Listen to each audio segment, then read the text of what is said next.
గురుగారు, పలానా అవిష్టం నెరవేరితే పలానా మొక్కుబడులు చెల్లిస్తామని దేవుడిని ప్రార్థించవచ్చా? ఈ విషయంలో మన సంప్రదాయం ఏం చెప్తుంది?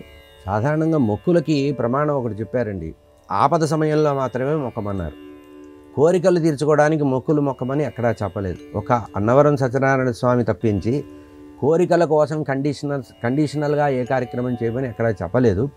మన వాళ్ళు ప్రాపంచికంగా కలిలో కోరికలు ఎక్కువ ఉంటాయి కనుక ఈ రకమైన ప్రమాణం తీసుకున్నారు. కానీ మొక్కులు ప్రమాద సమయంలో, ఆపద సమయంలో మాత్రమే. ఇప్పుడు ఎవరికన్నా ఏదన్నా ప్రమాదం జరిగింది, ఆ ప్రమాదం నుంచి బయటపడితే నేను ఈ పని చేస్తానని ఆపద సమయంలో మొక్కవచ్చు.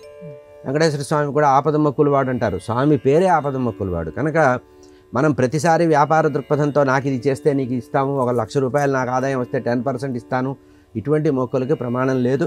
ఇంకొకటి కూడా ఆలోచిస్తే మన పూర్వార్జితమైనటువంటి సుకృత దుష్కృత ఫలితమే మనం ఇప్పుడు అనుభవిస్తున్నాం. ఆపద సమయంలో మొక్కుకుంటే ఆపద నుంచి ధైర్యంగా బయటపడడానికి అవకాశం ఉంటుంది. కానీ భగవంతుడి దగ్గర వ్యాపార దృక్పథంతో మొక్కులు చేస్తే ఆ మొక్కులు ఫలించవు. కనుక ఇప్పుడు దొంగలు మొక్కుతారు, దొరలు మొక్కుతారు. ఇప్పుడు దేవాలయంకి వరుసలో లైన్లో నిలబడ్డారనుకోండి, ముందు వాడు ఏమనుకుంటాడు, నాకు విశేషమైన లాభం రావాలని దేవుడి దగ్గరికి వస్తాడు. ఆ వెనక ఉండేవాడు ఉంటాడంటే ఈ దేవాలయంకి వచ్చిన వాళ్ళ దగ్గర ఏదన్నా ధనం కానీ బంగారం కానీ దొరికితే నేను సగం హుండీలో వేస్తానని మొక్కే అవకాశం ఉంది. కనుక మొక్కులు అనేది మనం భగవంతుడి దగ్గర వ్యాపార దృక్పథంతో చేస్తే అది ఫలించవు.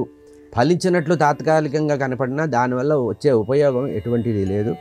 భగవంతుణ్ణి నిష్కామంగా పూజించమనే శాస్త్రం చెప్తోందండి. మన సనాతన వైదిక ధర్మం ఏం చెప్తోందంటే నిష్కామంగా నువ్వు భగవంతుణ్ణి అనుగ్రహం కోసం అర్చన చెయ్యి.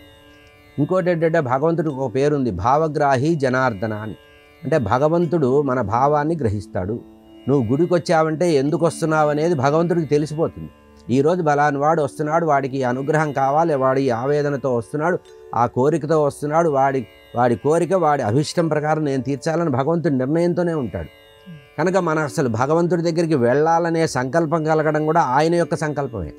ఆయన అనుగ్రహం లేకపోతే మనం గుడికి వెళ్ళాం, ఏ సినిమాకో వెళ్తాం. అంటే గుడి దాకా మనం వెళ్ళగలిగామంటేనే భగవంతుడి అనుగ్రహం. కనుక నిష్కామంగా, కోరికలు లేకుండా, ప్రయోజనాన్ని కోరుకోకుండా అన్నీ భగవంతుడే ఇస్తాడు, అన్నీ భగవంతుడికే తెలుసు. నాకు ఈ జన్మ ఇచ్చిన భగవంతుడు నా కోరికలన్నీ తీరుస్తాడు, నాకు ఏది యోగ్యమో అదే ఇస్తాడు. అందుకనే శంకర భగవత్పాదులు వారు పూజ చేసేటప్పుడు చివరికి ఒక మాట అనమన్నారు, యథాయోగ్యం తథా కురు.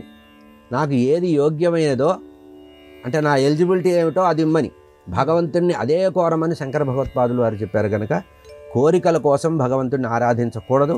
భగవంతుడు ఈ జన్మ ఇచ్చాడు కనుక ఈ జన్మని సార్థకం చేసుకోవడానికి మాత్రమే భగవంతుడి ఆరాధన చేయాలి. భగవంతుడి ఆరాధన కానీ, ఉపవాసం కానీ, వ్రతం కానీ, జపం కానీ, తపం కానీ, పారాయణ కానీ ఏదైనా సరే మన నిత్య విధిగా చేయాలి, మన డ్యూటీగా చేయాలి తప్పించి ఫలితం కోసం చేయకూడదు. ఫలితాన్ని కోరి చేస్తే అది వ్యాపారం అవుతుంది కానీ ఆరాధన కాదు. భగవంతుడికి నిష్కామంగా శరణాగతి చేయడమే మన జన్మ యొక్క సార్థకతగా గమనించాలి.